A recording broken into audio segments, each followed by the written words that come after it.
আসসালামু আলাইকুম ওয়া রাহমাতুল্লাহি ওয়া বারাকাতুহু। বন্ধুরা, আপনারা সবাই কেমন আছেন? আজকে আমরা শিখব ৮ নাম্বার দোয়া, আজানের দোয়া। আল্লাহুম্মা রাব্ব হাযিহিদ দাওয়াতিত তাম্মাহ ওয়াস সালাতিল কাইমা আতি মুহাম্মাদানিল ওয়াসিলাতা ওয়াল ফাদিলাতা ওয়াবআথু মাকামান মাহমুদানিল্লাযী ওয়া'আদতা।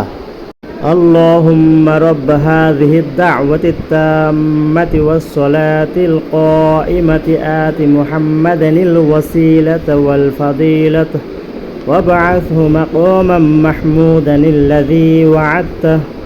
দোয়াটির বাংলা অর্থ হলো, আয় আল্লাহ, নামাজের এই সম্পূর্ণ দাওয়াত ও উপস্থিত নামাজের প্রভু মুহাম্মদ সাল্লাল্লাহু আলাইহি সাল্লামকে ওসিলা নামক খোদার নৈকট্য লাভের উচ্চ আসন ও বুজুর্গি দান করুন এবং আপনার প্রতিশ্রুত সুপারিশের প্রশংসনীয় স্থানে তাহাকে স্থান দান করুন। ও আল্লাহ, this complete call to prayer and the present Lord of prayer, grant Muhammad, peace be upon him, the high seat and seniority of nearness to the God called Wasila, and place him in the commendable place of intercession that you have promised. আল্লাহ তাআলা আমাদের সকলকে এই দোয়ার উপর আমল করার তৌফিক দান করুন। আমিন।